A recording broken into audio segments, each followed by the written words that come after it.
What's going on, everybody? Welcome back to the channel. Today, we're going to be talking about April Fool's NFT Series 3, which we know for a fact, even though it hasn't been confirmed yet, will most definitely be dropping tomorrow for April 1st. Now, we've gotten some very exciting redeemables over the last 2 years from Series 1 and Series 2, and believe it or not, we actually have a couple leaks / potential redeemables in the form of pictures for tomorrow, for which we could see show up in April Fool's Series 3. So I want to break those down, and then I want to give you guys some more insight on what we saw over the last 2 years for this April Fool's drop. Now, the first thing that you need to keep in mind is that both April Fool's Series 1 and Series 2 sold out very quickly. So if you are interested in either of the drops from the last 2 years and you want to get in now on Series 3, you got to be on your toes, you got to be at the top of your game, because I have a feeling,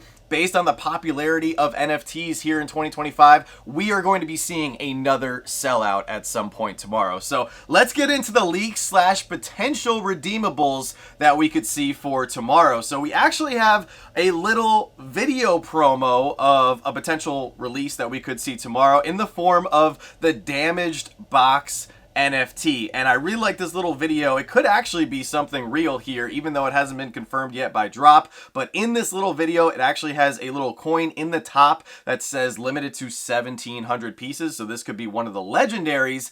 And we have the Postman Proto here delivering a damaged parcel to none other than Max Tokenhead, and he opens it up and he sees the damaged box NFT. There's a lot of potentials in play just in this little clip. We could see a Max Tokenhead standalone pop. I would love to see a Postmaster or Postman Proto as a redeemable / legendary. Like, that would be super cool. And then, of course, we have the Max Tokenhead damaged box pop on its own, which a lot of people are saying that that is most likely the one we're going to be seeing from this little promo clip. We also have some other pictures here of Doodle Freddy, which is a little two-dimensional cartoon character here that would be a fun little redeemable if we got him. And then the other one, which I know a lot of people are very excited about, finally seeing this come to fruition in an NFT pop. If it was ever going to be an official pop, it would have to come through the April Fool's line of NFTs, because this is where Funko can kind of make fun of themselves and highlight moments over the last few years where maybe things didn't go well. And this really not great looking chicken sandwich is a nice callback to something that actually occurred at Fun Days 2023 out in San Diego. If you guys were there, then you will of course recall the exact moment. For those of you guys who are new to the hobby and don't know the significance of this chicken sandwich, Fun Days is Funko's most important event of the year, and the food that was served at 2023's Camp Fun Days event was subpar, to say the least. And he's actually holding the little Camp Fun Days logo in his hand, which is a nice touch to let people know exactly what this is referencing. I unfortunately think that they kind of missed the boat on dropping this as a redeemable. We're coming up on 2 years, removed from 2023 Fun Days come this summer. So if they do end up going with this pop, it will be funny, but I feel like it would have been more appropriate to release as an April Fool's NFT redeemable last year. We have 2 other pictures that I want to quickly look at here. We get another image of that damaged NFT Max Tokenhead pop, and it's actually really funny. It's got the Band-Aid, there's a crutch as well as a brace on his foot as well. So that could really be a nice redeemable for sure, especially last year we got the burning pack, so now to have a damaged box would kind of go along with it. And then the other potential leak / redeemable that we could see here is the Giga Chad Freddy, which is interesting, not something that I would particularly want to see as a redeemable, but nonetheless, it could be another fun one. Now, moving into the last 2 years of NFTs that we got for the April Fool's drop, there's actually 2 quick resources that I want to give to you guys or share with you guys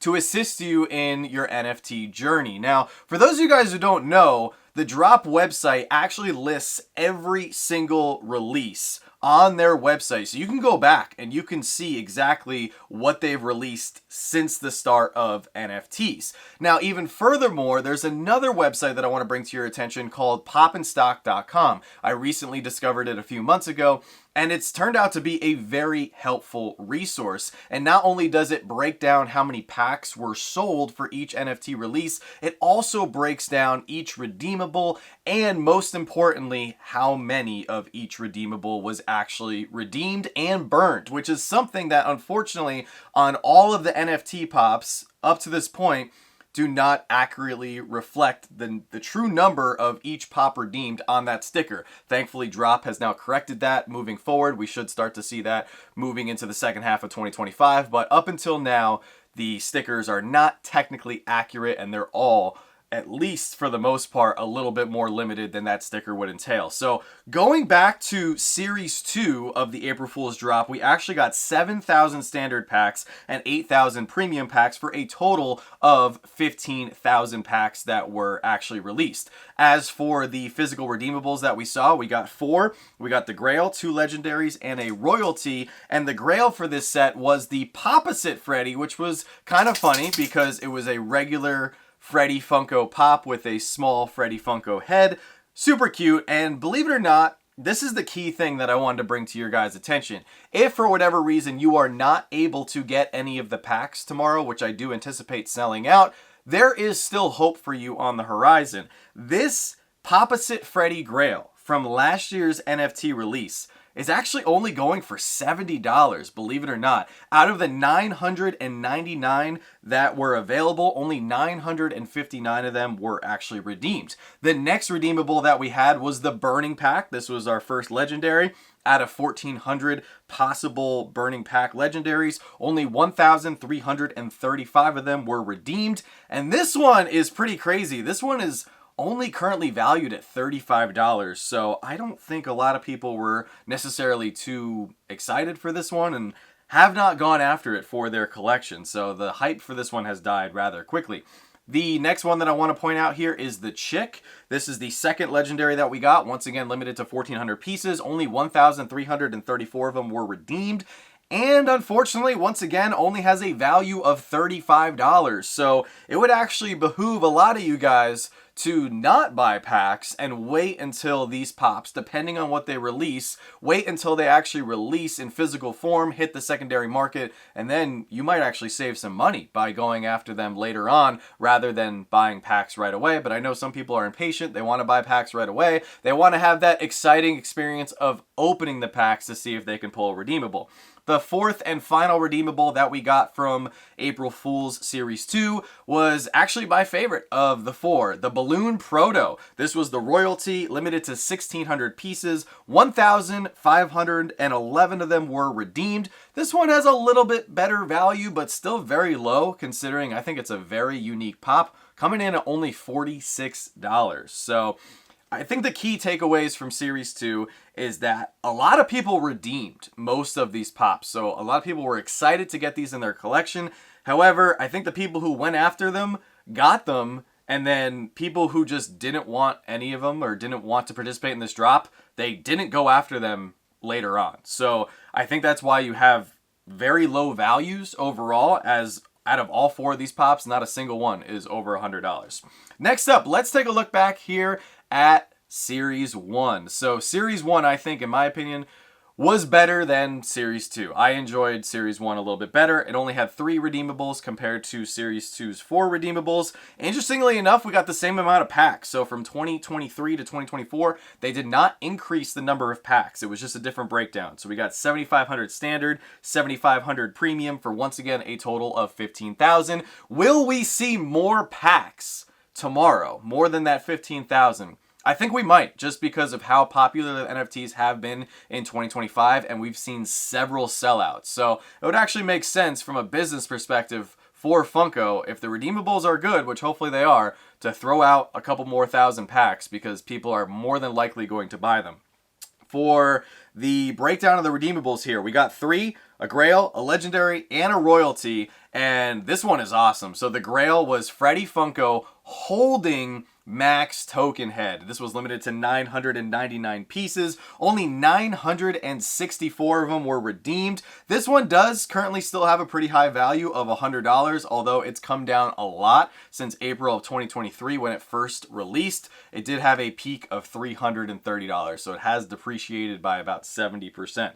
Next up, for the redeemables, we have the egg. This one was very funny. Limited to 2,000 pieces. Out of the 2,000, 1,949 were redeemed. This one is very affordable. This one coming in at $55. It's had a couple spikes throughout its lifetime here on the secondary market, but really has never gone back to its peak of $100. And then the third and final one from Series 1 was, I think, one of the best NFT redeemables that we've ever gotten in NFT Funko history. This is the Baby Freddy. This was the royalty, limited to 2,250 pieces. Out of that 2,250, 2,172 were redeemed. And this one is still holding pretty well in terms of value, coming in at $75. It reached a peak in January of 2024 of $185 and has come down significantly. I think this pop in the long run has a lot of potential to be quite valuable because they've made a lot of Freddys, but Baby Freddy is something just so unique. He's got the large crown and everything. He's holding the little devil, which is a nice callback to, you know, original Funko characters that they used to make in the past with the Wacky Wobblers.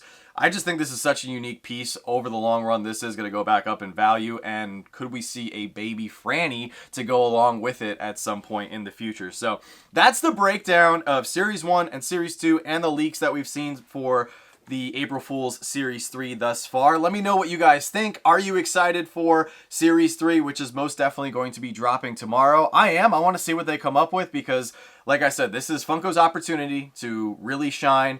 Get creative and don't be afraid to make fun of yourself a little bit because at the end of the day, nobody's perfect. Companies make mistakes, and maybe Funko as a company, their forte is not making chicken sandwiches all the best. But we will see what they drop tomorrow. Since today it is Monday, it is time for our weekly Monday Motivation segment. Every single week here on the channel, we like to bring you guys a small piece of Monday Motivation to help kickstart your week and get you through the toughest day of the week, which is typically Monday. And for today's Monday Motivation, I just wanted to jump into a little topic here that I've been thinking about a lot over the last year to 2 years or so. And for today's Monday Motivation, it's okay to not know your purpose or what you want to do forever in this life. I think when we're growing up, you know, there's that constant question that we're always being asked as kids, moving into teenagers, especially in high school, as we're preparing for going to college or going to a trade or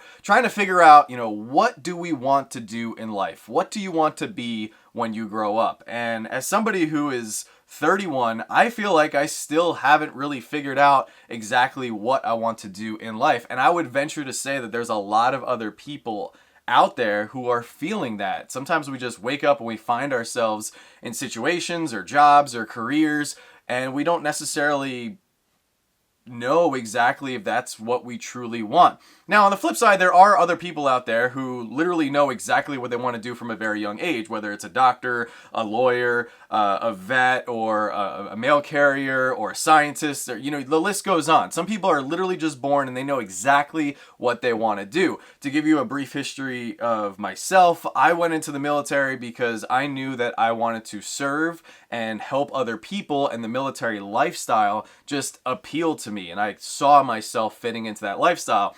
Ironically, when you join the military, you really forego pretty much all of your choices and you really just do whatever you're told to do. You wake up, you get a haircut, you go eat, they tell you exactly what to wear, where to go, how to get there, how to do your job. So there's really not a lot of thinking, especially for the first few years when you're in, which is okay if you don't know exactly what you want to do for the rest of your life. So that really worked for me.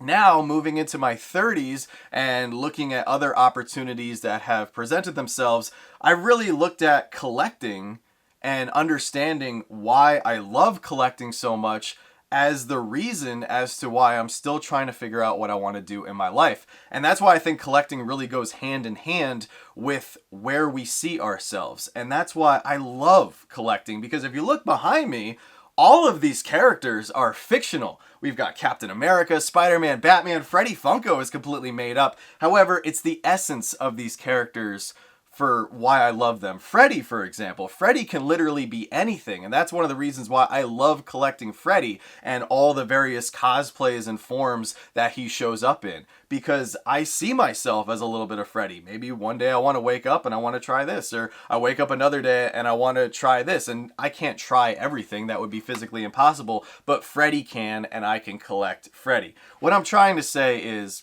it's okay if you don't know what you want to do for the rest of your life. However, I think collecting and enjoying pop culture is something that we can do now because it allows us to escape the real world. It allows us to escape all those adult problems and those things that we have to deal with. So that's one of the reasons why I love Funko so much, and I hope you guys are enjoying collecting as much as I am. I see a lot of great people here in this community. I got to see from, afar, watching on social media, everybody have a blast at WonderCon, and it looked like a really good time. And I'm really excited for all the events that we are going to go to this year for collecting and for pop culture. And because of you guys, I have the opportunity to make content here on YouTube and enjoy those events. So that's my Monday motivation. If you guys resonate with that whatsoever, let me know down in the comments section below. As always, don't stop shooting until you score, and we'll see what happens tomorrow with April Fool's Series 3.